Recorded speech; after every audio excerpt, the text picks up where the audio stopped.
এই দেখো বন্ধুরা, এরকম করে কলার গাছটা ছাড়াতে হয়। ওর ভেতরে থোড় আছে, দেখো কত খাদি খাদি করে রাখা আছে কলার গাছটা।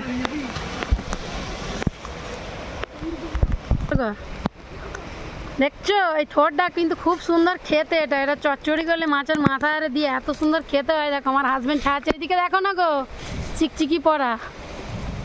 এই দাও বন্ধুরা, তোমাদেরকে দেখাচ্ছি ছাড়িয়ে কত সুন্দর ভেতরে আছে। তোমরা নিশ্চয়ই খেয়েছো।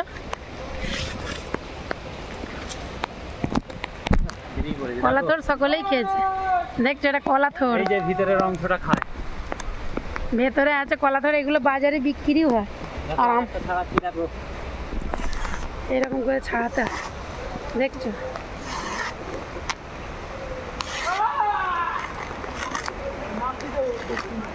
কত সুন্দর লাগছে। দেখো এটা কাঁচকলার থোড় কিন্তু। আর বন্ধুরা অনেক মেহনত করছি আমরা, প্রচণ্ড মেহনত করছি। আর এদিকে সামনে দেখো জলটা কত সুন্দর লাগছে। দেখো যেন মনে হচ্ছে নদী, কত সুন্দর লাগছে। সামনে একটা বাড়ি রয়েছে, দেখো যাদের বাড়ি তাদেরকে কত সুন্দর লাগছে। একটা দুটো অংশ আছে এর মধ্যে, এটা বাড়ি গিয়ে যখন ছাড়ানো হবে, কাটা হবে, তখন ছাড়াবো। এখন ছাড়ালে বাইরে থেকে খারাপ হয়ে যাবে।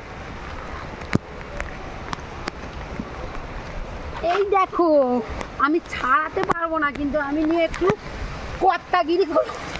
এই কে খাবি, কে খাবি, কে খাবে বন্ধুরা? তোমরা হাত বাড়াও, কে কে খাবে। এগুলো কিন্তু খুব প্রোটিন জিনিস। এগুলো সত্যি কথা বলতে সবসময় পাওয়া যায় না। গাছ করলে কলা হলে তারপরেই এগুলো পাওয়া যায়।